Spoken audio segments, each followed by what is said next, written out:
우리 옆에 있는 성도들하고 한번 인사하겠습니다. 믿음으로 살아갑시다.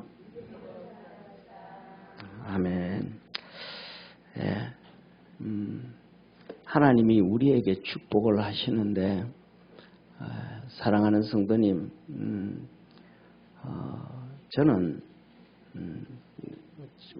저희 집에 가면 이 발코니 이게 베란다에 조그만 창고가 하나 있습니다. 그 제 방입니다. 그거 제 건데 거기 가면 잡동사니들이 정말로 이렇게 정리를 해서 다 쌓아놨습니다. 그런데 제가 저 사람한테 고마운 것 중에 하나, 그 잡동사니 쌓아놨는데 그거 왜 쌓아놓냐, 버려라, 그런 소리 안 해서 예, 고맙습니다. 근데 거기에는 쉽게 말하면 저는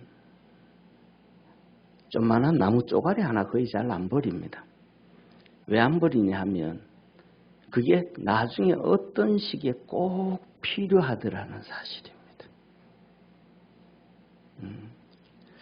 제가 어릴 때 저희 할아버지가 초등학교 다니는 저를 앉혀놓고 많은 말씀을 해주셨는데 그 중에 하나가 이런 말씀을 해주셨습니다. 성걸아,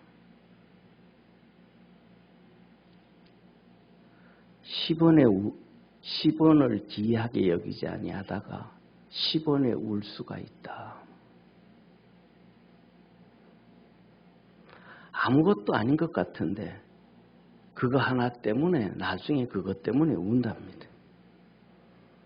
그런데 작은 나무 쪼가리 하나가 있을 때는 저희 집에서 이렇게 뭐가 덜렁덜렁 움직일 때 그걸 밑에 갖다 이렇게 고아 놓으면 딱 맞습니다. 필요하기 때문에 버리지를 않습니다. 하나님이 왜 우리를 이 땅에 보내주셨을까요? 왜 지혜를 주시고 왜 예수 그리스도를 통하여 구원해 주시고 자녀 삼아 주시고 천국 백성 되게 해 주실까요? 그것은 이 땅에서 하나님이 우리에게 사명을 주셨는데 그것들을 감당하라고 하신 말씀이라는 것을 기억하기를 바랍니다. 사랑하는 성도님,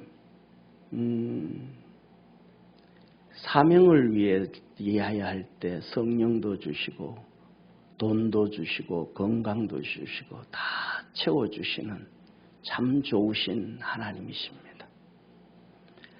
여러분은 살면서 이렇게 큰 충격 받은 적 없으십니까? 이런저런 상황 가운데. 저는 이번에 이제 60이 돼 갖고 초등학교 4학년 때부터 신앙생활해서 48년을 신앙생활했고 20살부터 전도사를 해가지고 40년을 주의 종으로 아이들부터 가르치고 지금까지 달려왔습니다. 지금까지 달려오면서 제가 큰 충격을 받았던 것이 몇 가지가 있습니다. 3가지만 말씀을 드릴게요.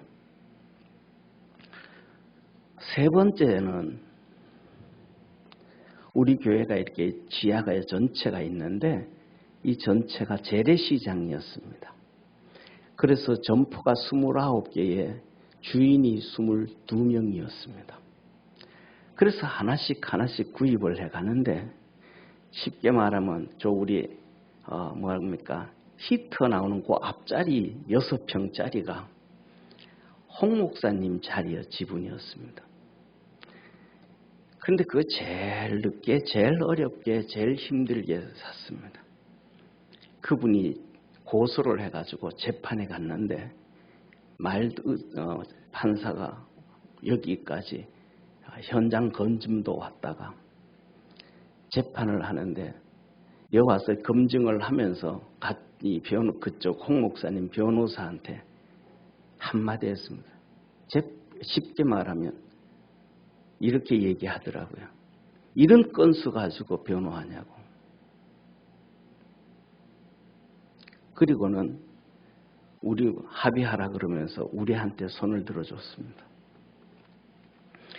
그러니까 그분이 여목사님인데 제가 목양실에서 목양실 저기 앉아 있는데 2명의 남자 목사님들이 그냥 쑥 들어와 가지고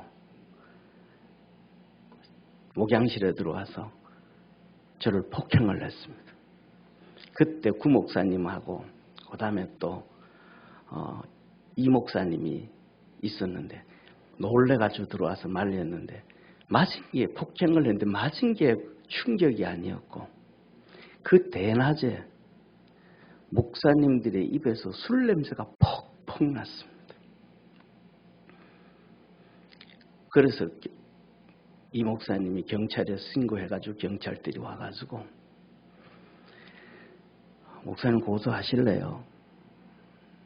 안 한다고.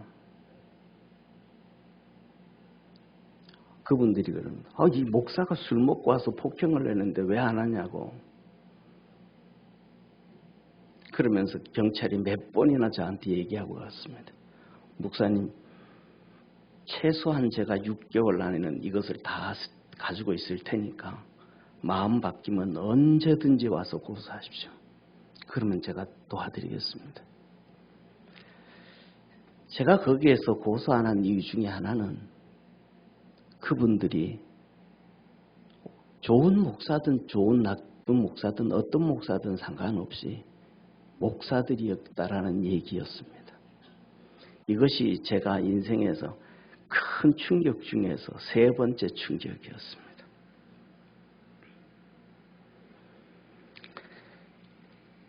두 번째 충격은 아주 오래됐습니다. 우리 교회 개척하고 초창기였습니다. 남전도회가 목사님 우리 야유회 갑시다.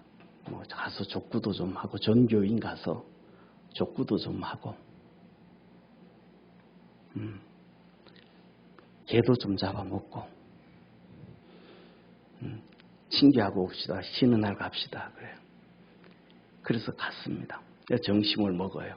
남자들은 개 잡아서 이렇게 그쪽에서 둘러 앉아가지고 다 남자들은 같이 다 앉아있고 여성도 있죠. 앉아있는데 그래서 우리 가서 예배 드리고 그렇게 하고 이제 앉아가지고 남전도에 가가지고 갔더니 둘러 앉아가지고 개고기 먹으면서 사이다를 먹고 있더라고요.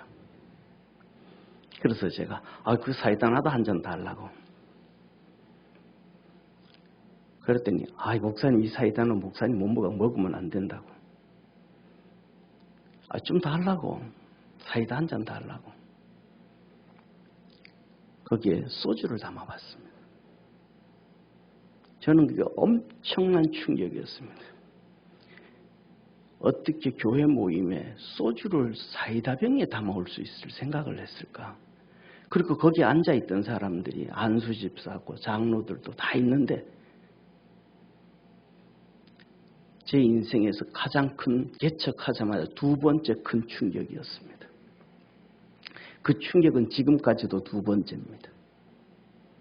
그때부터 제가 그리고 난 다음인데도 와서 장로도 안수집사도 누구도 저한테 와서 목사님 미안합니다. 그렇게 되어진 건 몰랐는데 절제시키지 못한 우리 중직들 잘못했습니다. 회개하는 사람 단 한 명도 없었습니다. 그것이 또한 충격이었습니다. 그런데 그 사람들의 말을 들어야 된다고 나보고 계속해서 지금까지를 얘기합니다. 그 믿음 없는 그 사람들이 얘기를 들어야 된다고. 그래야 교회가 부흥된다고. 안 들었더니 고집불통이래요. 그래서 그때부터 시작해서 제가 쉬는 날에는 야유회를 안 갔습니다. 왜? 교회 모임에서 하나님 앞에 죄질 필요가 있습니까? 차라리 죄 안 짓고 안 가는 게 낫지. 그리고 더 큰 최고의 큰 충격이 하나가 있었습니다. 그것은 남전도회가 4년 전에 임원을 뽑았습니다. 매년마다 12월달, 11월달, 12월달 되면 임원 선거하세요, 임원 선거하세요 그럽니다. 광고가 나갑니다. 그런데 임원 선거 코로나 터져가지고 한 번도 안 해요. 여전도에 섬기면 계속 하는데, 그러다가 이번에는 모여가지고 야, 남전도에 몇 명 되지도 않고 모이지도 않으니까 없애버리자. 그래서 없애버렸다고. 지금까지 한 번도 저한테 보고한 적도 없고, 어떻게 하면 좋겠습니까? 상의한 적도 없고, 그동안 무슨 일이 있었다고 모였는데 어떤 것으로 모인다고 보고하는 적도 없고, 모여서 이런 일이 있었다고 정식으로 보고한 적도 없고, 남전도회를 없앴다고 보고 들어온 적도 없고, 조사님 통해서 건너서 들었습니다. 저는 충격을 엄청 받았습니다. 그 남전도 회원들이 자기들이 교회 세웠습니까? 자기들이 처음부터 없던 남전도회를 만들었습니까? 그건요, 가룟 유다보다 더한 짓을 한 거예요. 여기 있는 우리 여전도 회원들도 다 똑같은 죄를 지은 거예요.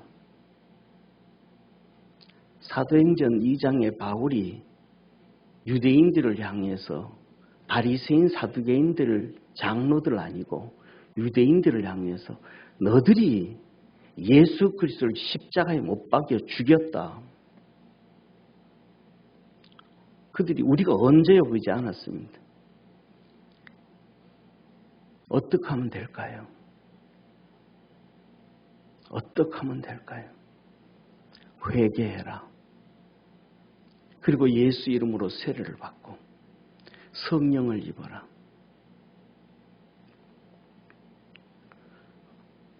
저는 제가 언제까지 목회를 할지는 모르겠습니다.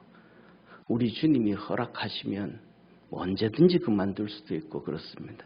일반적으로는 어떻게 끝날지 모르지만 주님 앞에 갔을 때는 두 번째고 잘 모르겠습니다. 주님이 저보고 잘했다 그럴지 야단칠지는 모르겠습니다.